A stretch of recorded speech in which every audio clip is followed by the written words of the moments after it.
बिरयानी पे बिक जाते हैं, हम कीमे वाले नान पे बिक जाते हैं, हम एक जरूरत की चीज पे बिक जाते हैं, या हम गली बनने पे बिक जाते हैं, या नाली बनने पे बिक जाते हैं, गटर का पानी हमारे मोहल्ले के अंदर नहीं होगा, इस चीज पे हम बिक जाते हैं, और 5 साल के लिए फिर ऐसा जलील होते हैं कि हम रात दिन बैठ के चीखते हैं, हमारा बच्चा बिलक बिलक के रोता है और कहता है कि अब रोटी को तरस रहा हूं, अब पानी को तरस रहा हूं। यानी हमारी ज़हनी जो सलाहियत है अब वो बदल चुकी है।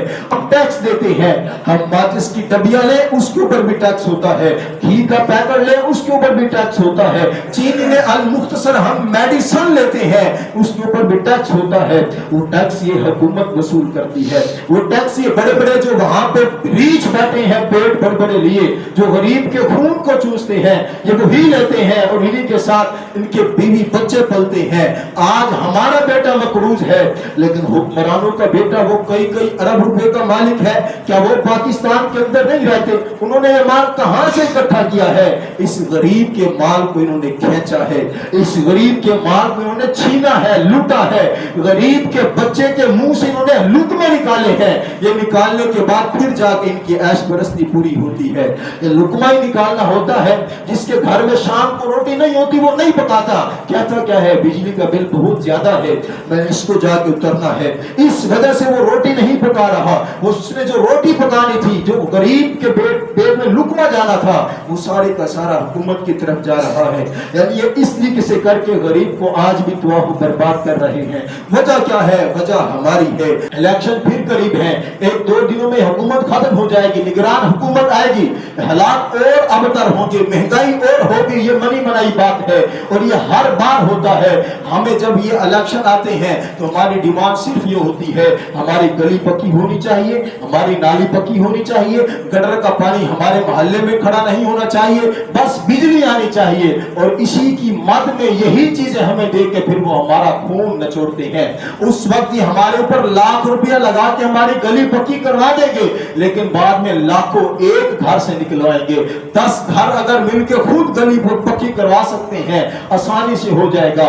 लेकिन ये गरीब को 1 लाख का काम करवा के 5 साल तक कई लाख उसकी जेब से निकालते रहते हैं। यानी कसूर हमारा है, हमारा जो नुमाइंदा है हमारे सामने कैसा आ रहा है। सुनो, रब का कुरान कहता है, रब का कुरान कहता है नुमाइंदा कैसा होना चाहिए, लीडर कैसा होना चाहिए, कायद कैसा होना चाहिए। हम भी वोट देते हैं और हमारे ज़हन में ये हमारी हालत यही है। हम देखते हैं उसका बाप एमपीए था, उसके बेटे को वोट दो। हम देखते हैं उसका बाप एमएनए था, उसके बेटे को वोट दो। उसका बाप वजीर आजम था, उसके बेटे को वोट दो। ये हम करते हैं, फलां चौधरी है, फलां वडेरा है, वो ये करता है, बस उसको वोट देना है। जरा कुरान की तो सुनो, जिस कुरान से तुमने मुंह मोड़ा है, जो 76 साल के बाद भी आज हम जलील हो रहे हैं। काश हमने कुरान को पढ़ा होता, काश हमने कुरान से कभी कहा होता, कुरान जरा तू बता दे हाकिम कैसा होना चाहिए, लीडर कैसा होना चाहिए। सुनिए, बनी इसराइल के अंदर एक नबी थे, सैयदना शमवील अला नबी अलैहिस्सलाम। इनके पास इनकी कौम और अर्ज की,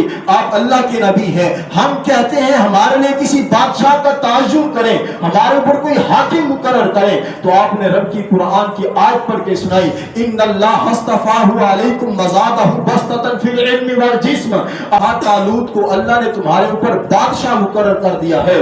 कौम की हालत कैसी थी? वो हालत जो आज हमारी है, वो ज़ेन जो आज हमारा है। कौम ने सवाल किया, इसका तो खानदान में कोई बादशाह नहीं था, इसका बाप दादा कोई बादशाह नहीं था, इसके पास तो माल नहीं है, ये हमारा हाकिम कैसे हो गया? लेकिन उस वक्त कहा था उस नबी ने, कहा इन्नल्लाह हस्तफाहु अलैकुम वज़ादहु बस्ततन फिल इल्मि वल जिस्म। ये जो मैंने बादशाह का फैसला किया है, अपनी तरफ से नहीं किया, रब्बुल आलमीन का यही फैसला है।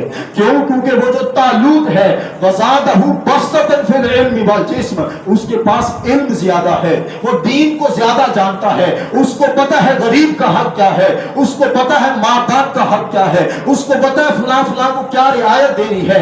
वज़ादहु बस्ततन बस्ततन फिल इल्म वल जिस्म, उसका इल्म भी ज्यादा है, उसकी सेहत भी है। जब वो फैसला करता है किसी से डरता नहीं है, वो दिमाग से पागल नहीं है, उसका दिमाग खराब नहीं है कि दूसरों के इशारों पे चले, बल्कि उसके अंदर एक साले दिमाग है, अच्छा खून है, वो दौड़ता है, वो बेहतरीन फैसला करता है। सबसे पहले कहा वो इल्म को जानता है, वो दीन को जानता है, फिर कहा कि उसके पास वो सेहत भी है जिसके जरिए हुकूमत चलाई जाती है, जिसके जरिए गरीब का ख्याल रहता है।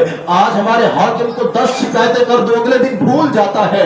इतनी सेहत हो तो याद रहे, लेकिन अगर कोई नौजवान होगा जिसकी सेहत होगी, जिसका सही दिमाग होगा, जिसका हाफजा मजबूत होगा, उसको पता होगा मुझे फलां इलाके से किसी बेवा की आवाज आई थी, मुझे उसने पुकारा था, मुझे किसी यतीम ने कहा था मेरी मदद कीजिए, मेरा घर बिगड़ा हुआ है। अगर आप दूसरे मुल्कों को देखें, इसी दुनिया के ऊपर आप देख सकते हैं, दूसरे ममालिक के अंदर सहूलियात मिलती हैं, इलाज फ्री होता है, घर को बाज़ औक़ात खर्च भी फ्री होता है।